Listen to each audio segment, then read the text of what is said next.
उत्तर प्रदेश का चार्जशीट का मामला है ये कोई पीएफआई का डॉक्यूमेंट है, यूपी पुलिस का डॉक्यूमेंट है। ये जो 2047 का जो डॉक्यूमेंट है, उस डॉक्यूमेंट को कौन आके रिलीज किया? इनका जो ये इंडिया विजन 2047 है, towards rule of Islam in India, internal document not for circulation. शाखा होती है, आरएसएस अपनी शाखा ऑर्गेनाइज करते हैं और लाठी की ट्रेनिंग देते हैं। उसी तरह से ये लोग शारीरिक प्रशिक्षण, फिजिकल एजुकेशन के नाम से। पटना के एसएसपी का बयान जिसमें उन्होंने आरएसएस के कार्यों की तुलना पीएफआई की ट्रेनिंग से की है, ये बिल्कुल गैर जिम्मेदाराना, भर्त्सना योग्य है।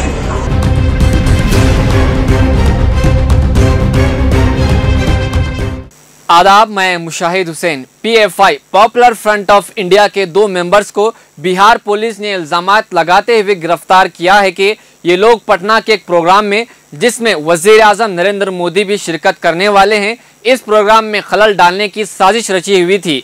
इस बात का इंकशाफ पटना पुलिस की एफआईआर में हुआ है और साथ ही इल्जामात लगाए हैं कि पीएफआई 2047 में भारत को इस्लामिक स्टेट बनाने का विजन रखती है। बहुत ही ऑब्जेक्शनेबल है। इनका जो ये इंडिया विजन 2047 है, towards rule of Islam in India, internal document not for circulation, ये बांटने के लिए नहीं है। ये लोग गुप्त रूप से इसको करते हैं। इसमें जो लाइन मैं पढ़ रहा हूँ, हम लोग को मिलेगा सर ये बढ़िया ना भाई। Popular front of India is confident that even if 10% of the total Muslim population rally behind it, अगर पूरी मुस्लिम जनसंख्या का 10% भी पीएफआई के साथ आ जाता है, PFI would subjugate the coward majority community. उसके बाद पीएफआई जो बहुसंख्यक, कमजोर और डरपोक समुदाय है, उसको उनके घुटने पे लाएगी and bring back the glory, और इनको इस्लाम में दाखिल कराए। तो दूसरी तरफ पीएफआई ने इस इल्जामात को बेबुनियाद करार दिया है और कहा है कि पुलिस की इस मंसूबा साजिश को चैलेंज करेंगे।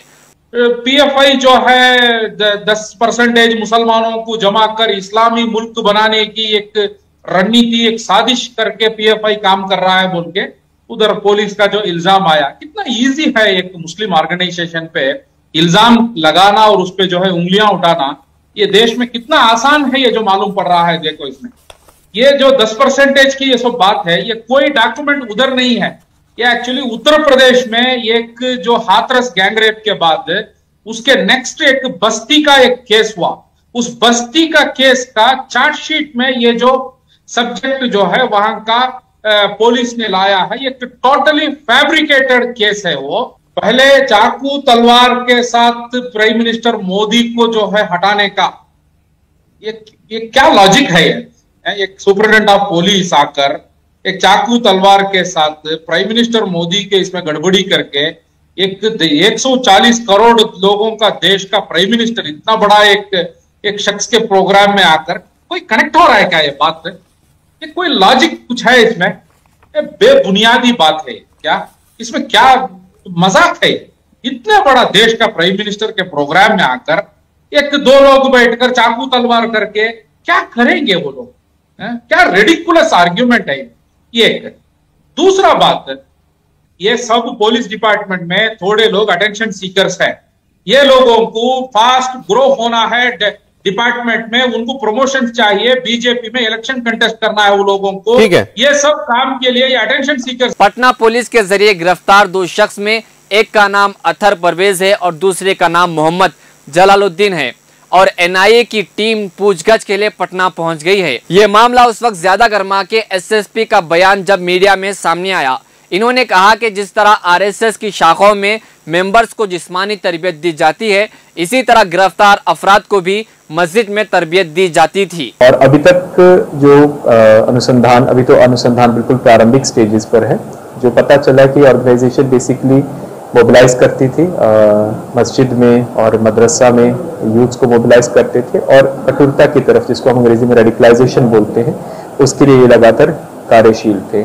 इसका जो मॉडस था कि ये लोग जैसे शाखा होती है, आरएसएस अपनी शाखा ऑर्गेनाइज करते हैं और लाठी की ट्रेनिंग देते हैं, उसी तरह से ये लोग शारीरिक प्रशिक्षण, फिजिकल एजुकेशन के नाम से लोग अपने यूथ को बुला के और उनको प्रशिक्षण दे रहे थे, और उसी के साथ ही जो अपना एजेंडा है और प्रोपेगेंडा है उनके माध्यम से यूथ को ब्रेन वॉश करने का काम कर रहे थे। एसएसपी के इस बयान को आईडीजी ने आउट ऑफ कॉन्टेक्स्ट करार दिया है। किस कॉन्टेक्स्ट में टिप्पणी की गई है वो मुझे लगता है कि आउट ऑफ कॉन्टेक्स्ट हुआ होगा, और हम लोग उनसे पूछेंगे कि ऐसा क्यों हुआ है। अभी राइट नाउ उनका जवाब है केस के अनुसंधान में, उनकी टीम उसमें कार्रवाई कर रही है। उनको भी केस के अनुसंधान में ध्यान देते हुए कार्रवाई करने का निर्देश दिया जाएगा, और किसी एक ऑर्गेनाइजेशन को दूसरे ऑर्गेनाइजेशन से कंपेयर करना गलत है। तो अब पॉपुलर फ्रंट ऑफ इंडिया ने प्रेस रिलीज जारी करते हुए कहा कि बिहार पुलिस ने पटना में 2 लोगों को दहशतगर्द करार देते हुए गिरफ्तार किया है, और साथ ही इन गिरफ्तारियों से पॉपुलर फ्रंट ऑफ इंडिया को जोड़ते हुए तंजीम पर मुतअद्दिद इल्जामात आयद किए हैं। इन तमाम इल्जामात की कोई बुनियाद नहीं है। पुलिस ने जैली दस्तावेज शामिल करके दहशतगर्दाना साजिश की ख्याली कहानी बनाने की कोशिश की है। गिरफ्तार शुदगान से मुबैना तौर पर मिले 8 सफ़ात पर मुश्तमिल दस्तावेज पूरी तरह से मन घड़त है। पॉपुलर फ्रंट ने कभी भी ऐसी कोई चीज शाया या तकसीम नहीं की है। ये दस्तावेज पहले उस वक्त मंजर आम पर आई थी जब यूपी पुलिस ने बस्ती यूपी के एक मुकदमे की चार्जशीट में इसे शामिल किया था। दस्तावेज को पढ़कर कोई भी इस नतीजे पर पहुंचेगा कि ये सरासर मनगढ़ंत और फर्जी है।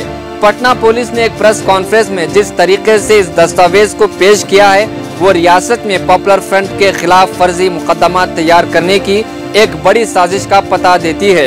ऐसा लगता है कि मुख्तलिफ रियासतों में एक तयशुदा तर्ज पर पॉपुलर फ्रंट को निशाना बनाने का एक मुश्तरका रुझान चल रहा है, जो इस जानिब इशारा करता है कि ये तंजीम के खिलाफ एक ही मेज से आने वाले सियासी फैसले का हिस्सा है।